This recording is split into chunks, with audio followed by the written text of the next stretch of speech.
Unveiling Socrates' perspective on piety through Euthyphro's dialogue. Welcome, everyone. Today, we're diving into the fascinating world of Socrates, one of the most influential figures in the history of philosophy.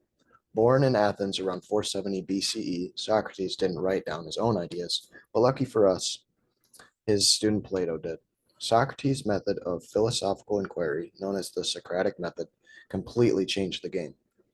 Instead of lecturing or giving answers, Socrates preferred to ask questions and engage in dialogue with others, pushing them to think deeply about their beliefs and assumptions.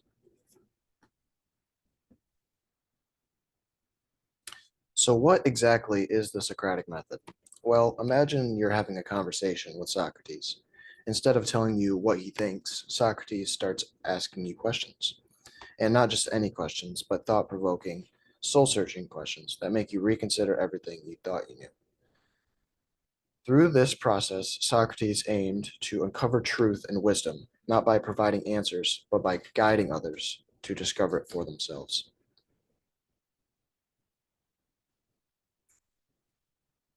Now let's zoom in on one of Socrates' famous dialogues, the Euthyphro. In this dialogue, Socrates meets Euthyphro outside the courthouse in Athens, where Euthyphro is prosecuting his own father for impiety. Socrates, always curious, starts asking Euthyphro questions about piety, what it means to be pious, and whether an action is pious because the gods love it, or if the gods love it because it is pious. This dilemma sparks a deep philosophical conversation that explores the nature of morality and divine authority.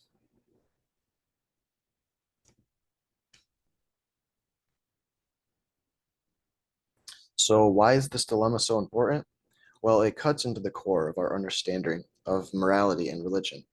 Are certain actions good because the gods say so, or do the gods say so because those actions are inherently good? It's a question that philosophers have been grappling for centuries, and Socrates' exploration of this dilemma lays the groundwork for much of the ethical and religious discourse that follows. Now let's talk about Socrates' approach to challenging Euthyphro's beliefs. Instead of asserting his own opinions, Socrates adopts an attitude of humility, admitting that he doesn't have all the answers. He uses a technique called Socratic irony, where he feigns ignorance to draw out his interlocutor's true beliefs by questioning Euthyphro's confident assertions. Socrates encourages him to think more critically about his own beliefs and assumptions.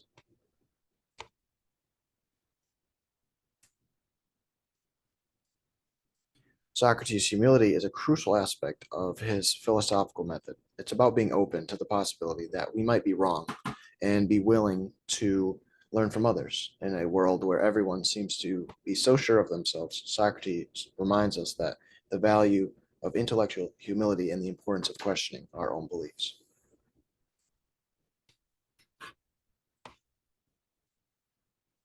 Throughout this dialogue, Socrates and Euthyphro attempt to define piety, but they never quite reach a satisfactory answer. This isn't because they're failing, it's because they recognize the complexity of the question. Socrates shows us that it is okay not to have all the answers, and that true wisdom lies in the pursuit of knowledge, even if it means grappling with uncertainty.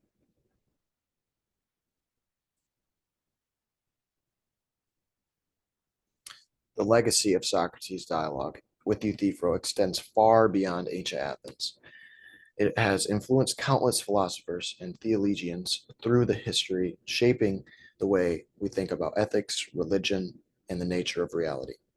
Even today, Socrates' idea continue to inspire critical thinking and philosophical inquiry, reminding us the importance of asking questions and seeking truth.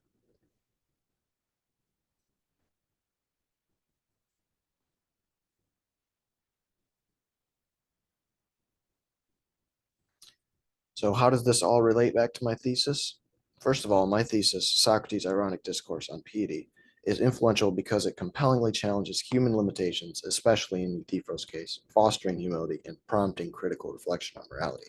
So basically, Socrates' humorous discussion of piety, best shown in his conversation with Euthyphro, profoundly questions human limitations and promotes modesty by challenging Euthyphro's self-assured claims of piety. Socrates draws the attention to complexities of moral ideas and encourages critical thought about nature and morality itself. Moreover, Socrates' conclusion that morality is independent of religion supports the main idea of the talk, which is the lasting value of Socratic questioning and deciphering difficult ethical ideas. This conclusion highlights the continued relevance of Socratic dialogue in modern discussions on morality and religion, and highlights the value of critical thinking and intellectual humility in examining philosophical issues such as the nature of piety. So, what can we learn from Socrates in his dialogue with Euthyphro? Well, for starters, we could learn the value of intellectual humility and the importance of questioning our own beliefs. We can learn that it's okay not to have all the answers and that true wisdom lies in the pursuit of knowledge. And perhaps most importantly, we can learn that philosophy isn't about finding answers. It's about the right questions and being open to the possibility of being wrong. So take a page out of Socrates' book. Keep asking questions, seeking truth, and never stop exploring the mysteries of the universe. Thank you.